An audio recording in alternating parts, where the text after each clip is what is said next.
Hi traders, in this video I'm going to be talking about balance areas and a little bit about trends. What is a balance area? Well, a balance area is known by a couple different names. One of them is consolidation, a tight range, narrow range, and it's when the market is coming into balance.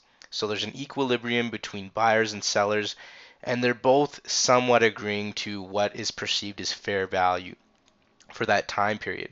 If you look at this chart, it doesn't really matter what the chart is, what instrument it is, because these kind of concepts are going to apply to every single market.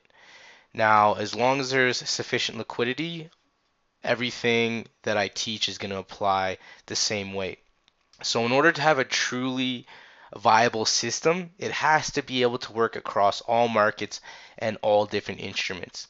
Now, the reason for that is because if you have a system and your system only works on, say, crude oil, now what you really have developed is something that works with that volatility.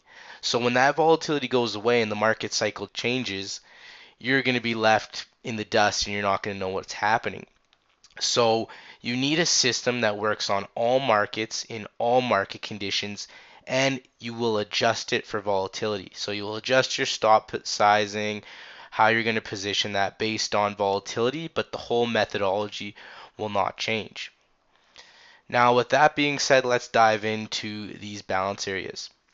So if you look on the chart here, I have 4 balance areas highlighted.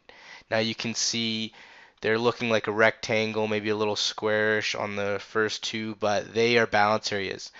Now, when we break out of these balance areas, this is when price usually gets explosive and we cause trends. Now, if anyone has watched my Chat with Traders interview, you will know that one of my favorite setups is the balance failure. And what we have here on the first chart is balance failure. So we have the market coming into balance right here, and we get a strong explosive move down out of balance. Now this is where you're thinking, okay, here are the trends likely going to be started. But if we then move back into balance, we have a balance failure and we expect price to move explosive the other direction. And that's exactly what we get here. Now we come to the other side of balance and we break out yet again. But instead of just moving higher right away, we balance, balance, balance. So this is now a sign that, okay, maybe the market's slowing down because we're breaking out of balance. We should be trending, but instead we're coming into yet another balance.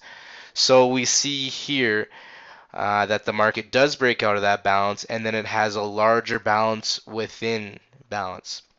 So this area right here is now another larger balance.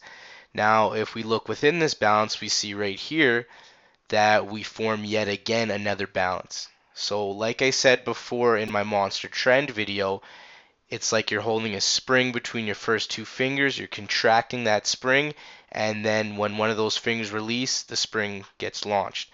So it's the same thing. We got stop orders accumulating above and below these balance areas, and right here we see the balance area breaks, boom, we get a trend down.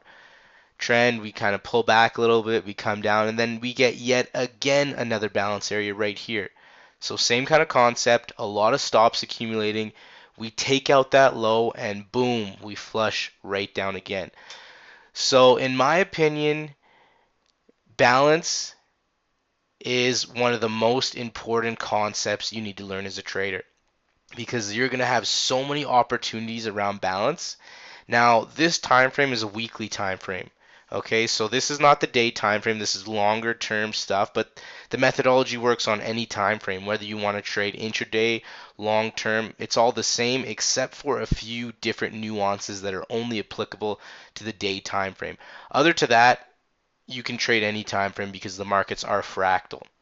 So what you want to do now is you want to go through your charts, historical charts.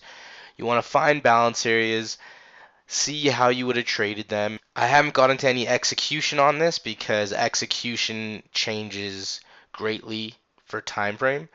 If you're trading on a weekly chart, I wouldn't suggest executing off the weekly chart because you can get much better execution by using a different strategy. And when you're doing it on the day time frame, it's a whole different game with execution as well. But just go through historical charts for now, take a look at it, and see if you can find these balance areas for yourself and trade them profitably for yourself. Bye, guys.